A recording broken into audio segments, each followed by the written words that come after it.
पॅरामाउंट resort आहे, ते पॅरामाउंट resort पूर्ण अर्ध्याहून जास्त भाग ते फॉरेस्टच्या जागेमध्ये बांधलेला आहे।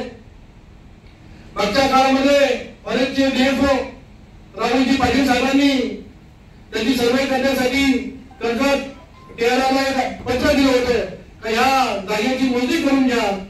तेव्हा सुद्धा कर्जत टीआरआर ऑफिसला यांचा दबावाचा फोन घेऊन तो अर्ज निकाली काढण्याचं काम या परिसरात या ऑफिस मधून झालेलं आहे। त्याची सुद्धा चौकशी करणं गरजेचं आहे। मधल्या काळामध्ये मी अनेक वेळा सांगत आलो फॉरेस्ट डिपार्टमेंटनी असं का केलं, फॉरेस्ट डिपार्टमेंट असं का करत नाही। मी आज माझ्या पत्रकार बंधू आणि भगिनींच्या माध्यमातून सांगतोय त्या रिसॉर्टची सर्वे झाली पाहिजे। मी फॉरेस्ट डिपार्टमेंट सुद्धा आपल्या माध्यमातून एक विनंती करणार आहे तर त्या रिसॉर्टची सर्वे करावी आणि जर ते फॉरेस्ट मध्ये असेल तर त्याच्यावर कारवाई झाली पाहिजे। त्याच पद्धतीने त्यांचे बंधू मनोहर थोरवे यांनी सुद्धा सुंदर नावाचं एक रिसॉर्ट बांधलेला आहे। त्या रिसॉर्टचं नाव सुंदर रिसॉर्ट आहे, ते पूर्ण गुरुतांनीच्या जागेमध्ये आहे।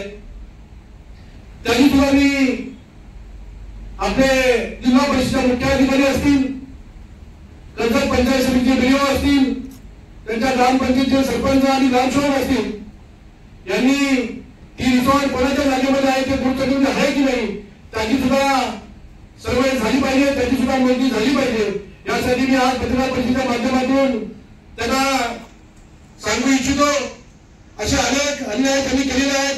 त्यांचा स्वतःचा जो बंगला आहे त्या बंगल्याच्या समोरचं जे ग्रामपंचायतचं तलाव आहे ते तलाव सुद्धा त्यांनी स्वतःच्या बंगल्याच्या कंपाऊंडच्या आतमध्ये घेतलेला आहे। त्यांच्या बंगल्याचा व्ह्यू आणण्यासाठी ते ग्रामपंचायतचा असलेला तलाव त्यांनी ताब्यामध्ये घेतले। ते सुद्धा इथले बीओ असतील, मुख्य अधिकारी जिल्हा परिषद यांना सुद्धा मी विनंती करतो त्याची सुद्धा लवकरात चौकशी होणं गरजेचं आहे। त्यांनी जो कर्जत तालुक्यामध्ये अन्याय माजवलाय, लोकांच्यावर चुकीच्या पद्धतीने दमदाटी करण्याचं काम चालू आहे, ते कुठेतरी थांबणं गरजेचं आहे। यासाठी मी आज पत्रकार परिषद घेतलेली आहे। आपण